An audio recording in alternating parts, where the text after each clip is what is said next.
If you average out the View hosts, among the dumbest people on television. Sunny's dumb. Certainly not the brightest person. And what she just said just doesn't make any sense. It's just like so silly to say. It's not a well thought out. It's like if you had an idea for a premise and it was totally baked, half baked, and you went on stage with it. And it's nothing. Just go for it. Hold on tight, folks, because we're about to explore one of the most fascinating stories combining politics with the glitzy realm of daytime television that is now available online. You guessed it, a lawsuit is involved. You read correctly. Sunny Hostin, a co-host on The View, and the show's producers are being sued by Senator John F. Adams. This is a massive deal. People, a huge bombshell that is causing a revolution in the talk show and political industries. Why is this important to you? What goes on in the background? Why does it matter to us? Keep checking back as we go over this whole tale in detail. About the J6 people too, though, right? That's what they're going to say on the other side. That is I'm not referring to that. I'm talking about the New York trial, and now the Democrats on our side there were some that were gleeful, calling it like now he's a convicted felon and those things, and now for our party we were talking about criminal justice, and we're now talking about second chances, and now all of a sudden now you're like, well, he's a convicted felon and all these things. And now clearly, again, both of those trials, the Hunter Biden one and the trial in New York for Trump, that was politically motivated, and those kinds of charges would have never been brought unless one side could realize that they could weaponize. Let's start with the basics. John Fetterman, the Democratic senator from Pennsylvania, is noted for his strong advocacy of equality, outspokenness, and propensity for controversy. This is a whole new level of justice and speaking the truth, no matter who listens. Fetterman recently made an appearance on View, the popular talk show that draws millions of viewers every day and is known for its spirited arguments and unbridled conversations. Things didn't go as planned. Rather than the typical political banter and a lighthearted discussion about current affairs, there was a vast platform where everything from pop culture to politics is analyzed and discussed. Something unexpectedly changed in the middle of the live broadcast. We know that Fetterman found the comments made by one of the hosts, Sunny Hostin, offensive and possibly defamatory, but the details of those remarks have not yet been made public, likely due to the ongoing legal processes.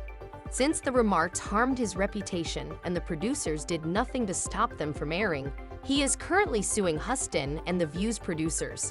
They had a placebo group and they had a vaccine group because they wanted for military readiness to see if the flu shot was prophylactic against coronavirus.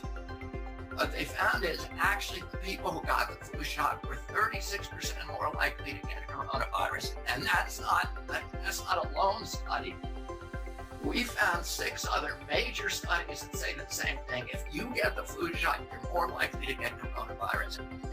Look, all you have to do, Alan, and this is what Cochrane said, is look what's happened to longevity in the elderly since we started mandating the flu shot to elderly people. Those are the people who their life expectancy has dramatically gone down as the flu shot proliferated. And if you see, the people who died during the COVID during the COVID crisis. So why should any of us care if Fetterman, a politician, is suing a talk show host during the day?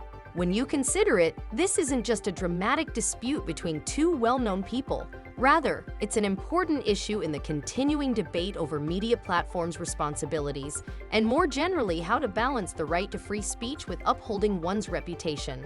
This case touches on a number of larger issues that affect all of us, including defamation laws, journalistic responsibility, and the enormous influence that media outlets have on public opinion. This is because everything posted on platforms like The View can instantly be broadcast to millions of people, and everyone's words are scrutinized in the current digital era. Known for his uncompromising political opinions, Van has made it clear that he would not compromise in his defense of his reputation.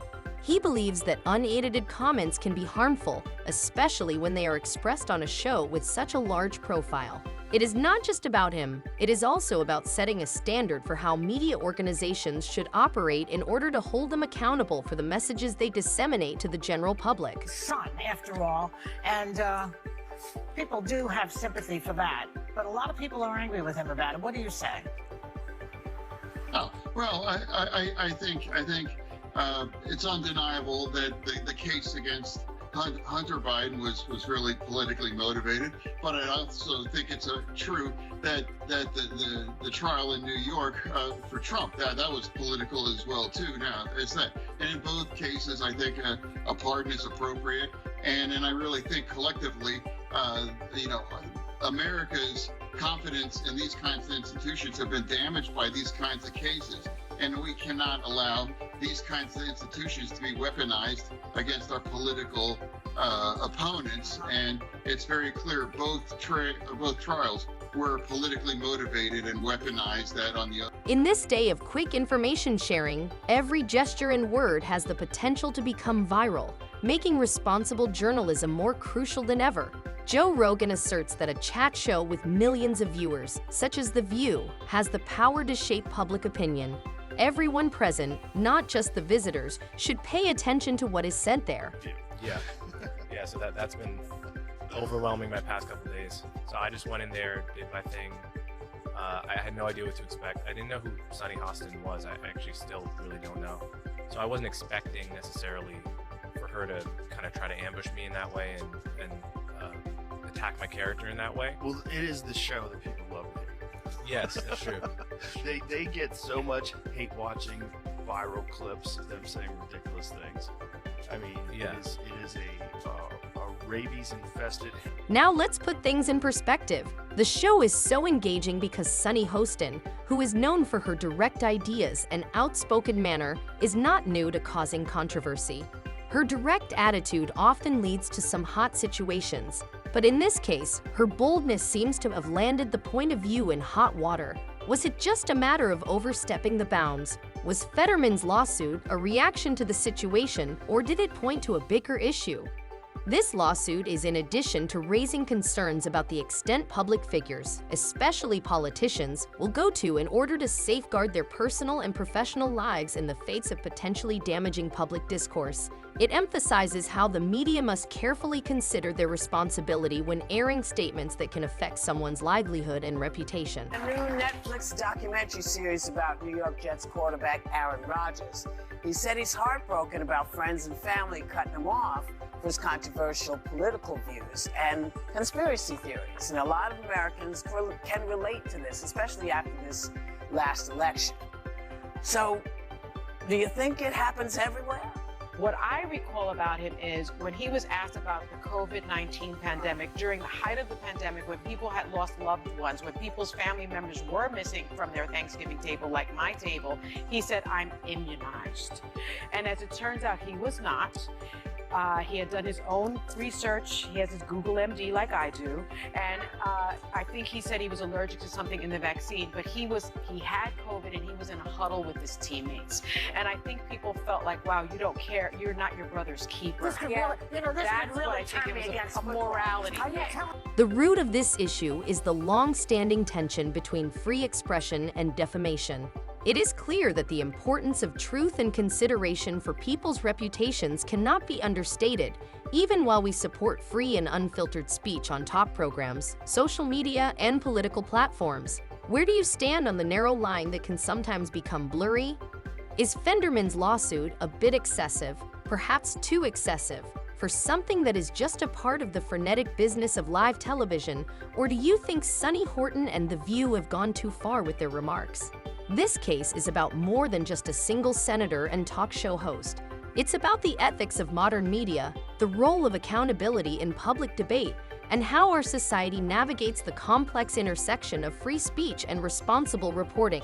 In a million years, I would not take the flu shot, and I'll tell you why, because this is what Cochrane and BMJ have found. People who take the flu shot are protected against that strain of flu. They're 4.4 times more likely to get a non-flu infection. And you might find, and a lot of people do, that they get the flu shot and then they get sick. They're usually not getting the flu. They're getting something that is indistinguishable from the flu because the flu shot gives you something called pathogenic priming. It injures your immune system so that you're more likely to get a non-flu viral upper respiratory infection. In fact, the Pentagon published a story, and you can cite this by Wolf, W-O-L-F-E, in January of this year, in which they said the flu shot not only primes you for flu, but it primes you for coronavirus. The Fetterman isn't letting up, and he's going up against a big player in the daytime television business. A public figure rarely adopts such a forceful position, especially when opposing a platform with such a big following. While some would argue that this is a necessary stance in the fight for media responsibility, others would call it bravery. In the age of social media and fast broadcasting, the legal community is keeping a careful eye on how this case can affect future media policies and how defamation cases are handled. The more crucial query, though, is what this means for future discussions about public personalities and politicians. Will this turn out to be just another media quarrel, or will we see more lawsuits over potentially hurtful words uttered on air? Either way, we'll be monitoring it. Whatever your inclination toward the media or political facets of this court drama, one thing is for sure. This case is setting the stage for a more extensive conversation regarding the responsibility and impact of the media. What are your thoughts? Do you agree with Fetterman, or do you think the viewpoint is just stirring up controversy to get more views? Please feel free to express your thoughts here, since we are all on this path together. Stay tuned and we'll see you at the next one. We'll keep you updated at every turn.